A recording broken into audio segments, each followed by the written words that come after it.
Bonjour, je me présente en deux mots, je m'appelle Edgar Faucon, monsieur Faucon plus exactement. Je suis agriculteur ici dans la région herbagère à Herve, au pays de Herve. Ici c'est le bocage, donc on élève des bovins, on parle d'herbage et d'élevage, vu que les terres ne sont pas cultivables. Pour commencer, je vais vous montrer une des contraintes principales ici de l'agriculture au pays de Herve et partout en Wallonie. C'est le temps, parce que le temps, avec la grêle, le gel, la boue, la pluie, tout ça, les invasions d'insectes en été, tout ça, c'est assez embêtant. Par exemple, je vais vous montrer la pluie, un dégât qu'elle fait, son dégât principal, je trouve, c'est la boue. La boue que je vous ai déjà dit tantôt, je vais vous montrer, par exemple, dans mon poulailler, où je viens 2 fois par jour, parce que oui, je travaille beaucoup, un agriculteur travaille énormément parce que sinon sa ferme n'est pas rentable. Donc voilà, ici c'est le poulailler. Là il y a beaucoup de boue vu qu'il a plu ces derniers temps. À l'intérieur c'est pareil. Alors je vais vous inviter à l'intérieur. Il fait dégueulasse. Entrez. De la boue au sol. Donc on met de la paille comme vous voyez là comme on peut. Pour que les poules aient un minimum de confort, mais vu que la terre ici est argileuse et imperméable, ben, l'eau ne rentre pas dans le sol et reste donc ici. Oh là là, j'ai mes pieds dedans, je n'avais pas vu. Là, il y a, je vais dire ça d'eau, je vais mettre mon pied dedans pour que vous voyez bien, comme mon pied va s'enfoncer. Il y a beaucoup d'eau et beaucoup de boue, donc cela est une des contraintes principales. Mais ici, on va dire ça va encore la pluie, mais il n'y a pas que ça. Le gel a aussi des dégâts néfastes sur les terres, etc. On doit travailler parfois dans le froid. Donc voilà pour les contraintes de temps. Sinon ici vous pouvez le voir, il y a un grand champ. Ici nous sommes en hiver.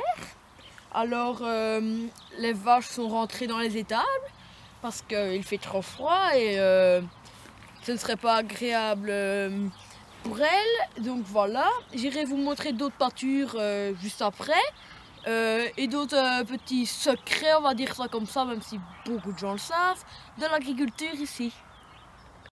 Bon ben voilà pour la suite du petit reportage. Ici à Bocage, l'habitat est assez dispersé. Comme vous pouvez le voir, on voit des habitats là-bas au loin et là-bas au loin aussi. Ce n'est pas regroupé en blocs si vous voulez. Il y a parfois des gros bâtiments dans le finage, des hangars comme là-bas. Ce n'est pas un habitat, il faut le savoir, c'est un grand hangar à tracteur. Là-bas, vous pouvez constater qu'il y a des haies, une haie qui sépare une clôture. Les haies, je vais vous expliquer 3 avantages de ça. Le premier, le plus important je trouve, c'est que ça sépare les pâtures entre elles, ça évite de mettre des clôtures. Donc les vaches ne savent pas aller dans la pâture des autres et comme ça on s'y retrouve. C'est aussi, ça lutte contre l'effet néfaste des vents. Voilà. Et aussi ça lutte contre le dessèchement du sol. Quand on est agriculteur, il faut faire de lourds investissements pour répondre aux normes communales, régionales, européennes, etc. On doit comment vous expliquer cela? Mettre des clôtures d'une certaine matière, on ne fait pas ce qu'on veut, on ne construit pas un bâtiment comme ça, il faut des autorisations, donc voilà. Et ce champ-ci par exemple, là, il n'est pas cultivable, parce que ici au bocage, la terre, on ne sait pas cultiver dessus, c'est strictement impossible, donc ça devient des pâtures pour le bétail, pour les bovins et tout ça. Comme, ici l'exemple en est assez, je pense, assez concret. Mais aussi, une chose quand on est agriculteur au bocage, la fluctuation des prix. La fluctuation des prix, il y a comme exemple, il y a 2-3 ans, je ne sais plus exactement combien de temps, il y a eu la guerre du lait. La guerre du lait qui était un genre de rébellion des agriculteurs, car ils ne vendaient pas assez cher leur lait aux industries qui le mettaient en bouteille, qui le dépasteurisent et tout ça. Et ils ne l'achetaient pas assez cher, donc les fermiers se sont dit, ben merde quoi, nous on fait du lait, on se casse et tout ça, et on n'est pas payé assez cher, donc voilà. Derrière moi se trouve une industrie agroalimentaire. Elles sont assez nombreuses dans la région. Donc les agriculteurs ici doivent énormément travailler, ça je l'ai déjà dit, pour savoir faire concurrence avec ça. Parce qu'elles sont nombreuses, beaucoup de concurrence, mais c'est un point positif, il y en a quand même beaucoup dans la région. Donc il y a un bon écoulement des produits, ça c'est bien. Ici, dans le bocage, il n'y a pas énormément d'habitations car les prairies sont fort dominantes. Ici dans les bocages, le réseau routier, il faut le savoir aussi, est fort dense. Vous le voyez derrière moi, il y a des voitures qui circulent et c'est comme ça à longueur de journée. Ça n'arrête pas. Les voitures passent, défilent et tout ça, donc c'est une des caractéristiques du bocage. Nous revoilà ici dans le bocage à Herve. Alors, je vais vous présenter une autre caractéristique ici du bocage. Derrière moi, vous pouvez le voir, le paysage est assez fermé par des champs boisés, comme ça, des bosquets, des haies.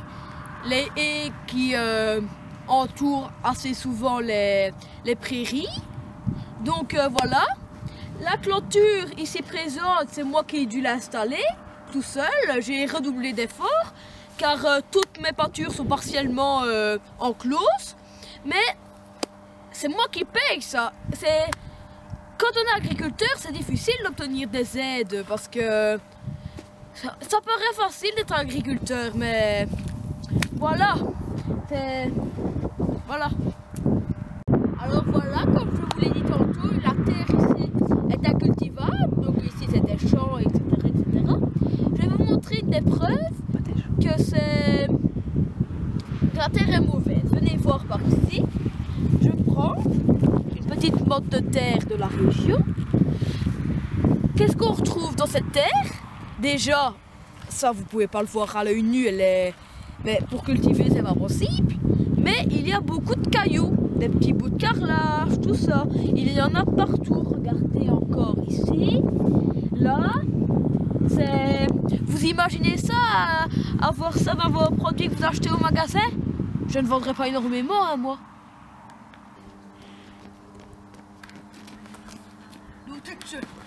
Regardez ça. Comme vous pouvez le constater, il y a encore des espèces de gros blaireaux qui viennent picoler dans le bocage. Et évidemment, ils ne ramassent pas, ils picolent comme des Polonais. Et puis après, ils laissent leur crasse là. Et ça, c'est encore moi qui dois tout me farcir pour ramasser, pour nettoyer. Comme si j'avais pas assez de travail. Eh ouais.